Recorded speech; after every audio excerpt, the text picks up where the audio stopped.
sa ating lahat, subscribers and viewers. So, ngayon po ay maglilipat na tayo ng manok sa kabila, no? So, ayan ang ililipat natin itong mga nasa growing pen 1 at saka 2, no? Ito, hindi ko alam kung pwede na to ilipat. Siguro pwede na po yan, no? Kasi wala naman na aso sa kabila. Ito ang medyo questionable pa. Pero sa palagay ko kayang-kaya na nila, no? And itong dalawa, yun may sakit to. May sakit yang itim, no? Hazel Boston ano natin. Hatch, ito pwede na ilipat. Malalaki na. Kasi kawawa na po sila rito, no, para makahinga naman na tong mga ano natin. Makapag ano na po, no? Kapag alagwa na sila sa kabila. Ito pwede na po, ito malalaki na. Ayan. Ito, pakakawalan na rin natin sa kabila. Ito malapit na po mga itlog to mga to. Ano? Ayan, oh. So, main purpose po natin dito sa manukan is Rhode Island red farming po, no? For brown egg production. Hindi po natin siya gagawin na magagawa po natin siyang dual purpose breed. Yung mga lalaki, no? Ayan po, yung mga lalaki po, yun ang gagawin natin pangarne. Ayan, ang mga ililipat natin. Alright.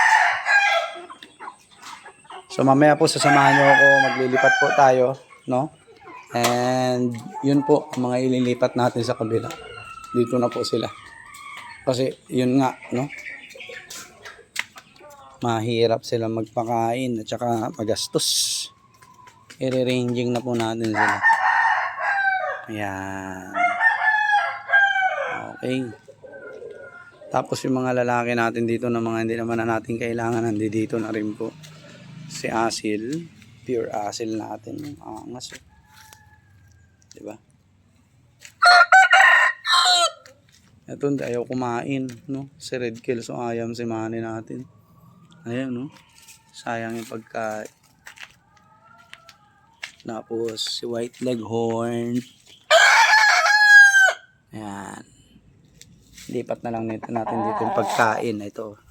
Sayang po kasi, no? Oh. Sayang eh. Yan ang ginagawa natin dito kasi para hindi po sayang ang pagkain ng manok. Gusto nyo tulay mapili talaga sa pagkain. Tapos dito yung mga game fowls natin, dyan na rin natin ilalagay para bato-bato na lang po. Yan ang ranging area natin. So magkakape po muna tayo. Uy, may itlog. Ayun, oh. Hey, buddy. Akin yan, buddy.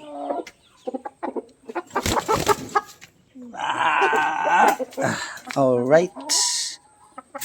First drop egg siguro ito ng mga nandirito. Ito kasi parang 3 beses pa lang ng itlog po, no? Ito mga to matatagal na. Ayan, pati ito mga to. Tingnan na rin tayo. So yun, meron na tayong 4 na egg collection. Ito ang inaabangan natin, no? Ito mga to. Kasi nagkakain ng itlog to mga to eh. Ito din. Yan ang mga yan, no? Kumakain sila na itlog. So yun po ang plan natin. Ayan po ang egg collection natin for this day. Lilinisan na natin to. Tapos ilalagay po dito, no? Lalagyan natin ng markings. And yun, tara, magkape po muna tayo. At bago lipat na manok sa kabila. Alright, tara, let's go. Tara po, kape po muna tayo bago maglipat ng mga manok. Ay nako. Ay, hindi tayo nakapasok, no, sa trabaho kasi masama pa talaga magpakiramdam natin. Talagang hindi natin kayang-kaya talagang pumasok. Kaya yan.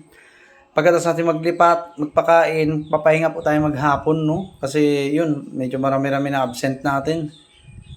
At medyo bibigay ng katawan natin sa additional activities na ginagawa natin sa manukan, no? Kailangan magawa natin ng paraan to para at least hindi rin maapektuhan yung ating trabaho, no? So ayan, pati itong mga game fouls natin na nandito, ililipat na po natin sa kabila. Okay? Ililipat na po natin. Kasi mahirap po, no? No, mahirap na meron nandirito, meron nandiyo dyan, tapos meron pa doon.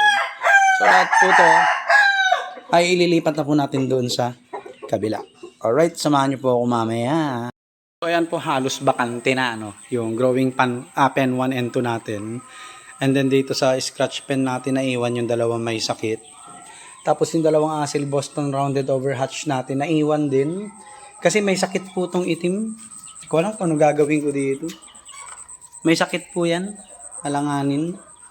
Tapos itong mga medyo mas maliliit ng konti, ko alam kung anong gagawin natin dito. Kung ipupunta na rin ba natin doon o hindi, no? So, pati itong 6 dito, siguro hindi pa, no? Malabo pa to. Maliliit pa sila. Okay? So, maliliit pa. Ang gagawin natin, maglilinis po tayo ng mga painuman. I-ano natin to, i-disinfect natin. Okay? I-disinfect po natin ito. Para at least ay sa mga susunod is okay na ulit. Okay. Yan. Tatapon na natin yan. Ganun lang gagawin natin. Aalisin na natin itong mga pakainan. Bababad natin sa ano yan, tubig na may sunrocks. Okay, ayan o. Para at least sa susunod, okay na naman to. Pwede na naman. Yan. Okay. Ganon din dito. Ano muna natin to. I-disinfect po natin yan mamaya, no? So, para sa ganun, yung mga susunod na batch, kasi marami tayong papisa, no? Nasa 60 heads yun. Na Rhode Island Red. Kaya, kailangan malinis tong mga kanilang kulungan bago sila mapisa, no? Naka-disinfect na. Pakainan, naka-disinfect na din, no? At matabunan pa natin ang buhangin yung mga yan, no? So iniisip natin kung saan ilalagay yung mga yon, yung mga maliliit doon para at least minsan na nang disinfect natin dito sa ano, iniisip pa natin, no? So ayan. Tara po, silipin na natin sila doon sa kabila. Kung ano nang ginagawa nila. Tanananan, tanan. Ayan na po sila. Pati yung mga medyo sa batch 7 natin, nilagay na rin natin dyan. Ayan. Okay. Marami-rami po sila. Ayan, binatuhan na rin natin ang pagkain para mamalagi po sila rito. No? Ayan, ang dami nila. Oh. Grabe. Oh. Sana lang masanay po silang ano, sumilong, no, pag umuulan. Kasi mga ganitong lumaki po sa kulungan, no, minsan kahit umuulan na ay hindi pa rin sila marunong tawag dito, marunong sumilong. Kaya ayan, hahayaan po muna natin sila rito maggala-gala hanggang yung mga pagkakataon na pwede na sila mangitlog, ilalagay na natin sa battery cage o kaya sa mga growing pen po natin. Yun naman ang plano natin, no, para madaling mag-collect ng itlog. So ayan po. May nag-aaway dun. Marami-rami po sila, no. Nakaalagwa rin sa wakas, sabi nila siguro. So yun, dito po muna sila mamamalagi ng mga 2 buwan, 3 buwan, no? Bago natin sila ulit kunin. Ang advantage po nito, hindi tayo mahihirapan magpakain bato lang ng bato. Tapos yung painuman nila. Isa, dalawa, apat na palitan lang, no? Madali lang. Ayun. Apat po yung naka-ready dyan. Lalagyan natin, dadagdagan natin. Ayun. Tapos, dalawa. Tatlo. Ayun yung pang-apat. Tinutungtungan nila, no? So, yan po. Niisip natin kung ibababa na rin po natin yung yung batch 7. Pero medyo maliliit pa yun eh. Mga 2 to 4 weeks pa yun bago pwedeng ibaba, no? So ayan, sama-sama na po sila dito para at least makatuka-tuka ng mga insekto. Ayan po, no? Ayan. Ang ganda sana ng setup po, no? Kung di lang magpapatayo yung tita natin dito, solido, no? Ganda. Siguro kasya dito ang 200 to 250. Ayan. So yan po muna ang setup natin ngayon. Dadalawin na lang ulit natin sila mamayang hapon. Ayan, oh. Pati yung mga Texas natin nandito na din. Ayan. Alright. Dadagdag pa tayo ng painuman. Yan, unti-unti na po masasanay yung mga yan dito. Kaya pinakawala natin sila ng maaga-aga para maghapon silang magkakasakasama. May-use na sila sa isa't isa kasi kung hindi po mag-aaway-aaway po yan, no?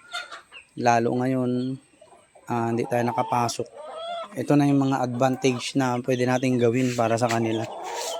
Ayan. Ayan.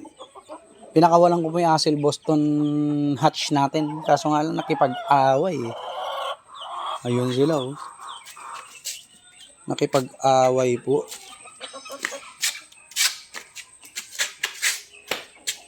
Kaya yun, hindi natin na isama. Tsaka may sakit po yung isa. Kawawa naman. So yun, hayaan muna natin sila dyan. And mamaya po ulit. Peace! Yan po, no? Na-i-open na natin tong mga lumang breeding pen natin. Mamaya-maya, pag nagka-energy ulit tayo, papantayin natin ngayon yan, no? Lalo to, puro dumi ng aso to eh, no? Papantayin natin yan. Yung iba itatambak natin dito para at least kapag umulan may masisilungan sila, no, na medyo mataas-taas na area. So ayan, uunti-untiin natin to para at least hindi naman sayang yung inabsent natin, no? Kasi sayang naman ang ating inabsent, 'di ba? Kung mababaliwala lang lahat. Ayan, no. Lilinisan natin 'to mamaya isa-isa. Tapos pag kaya pa, lalagyan na natin ng mga itlogan. Sayang pa 'to. Pwede pang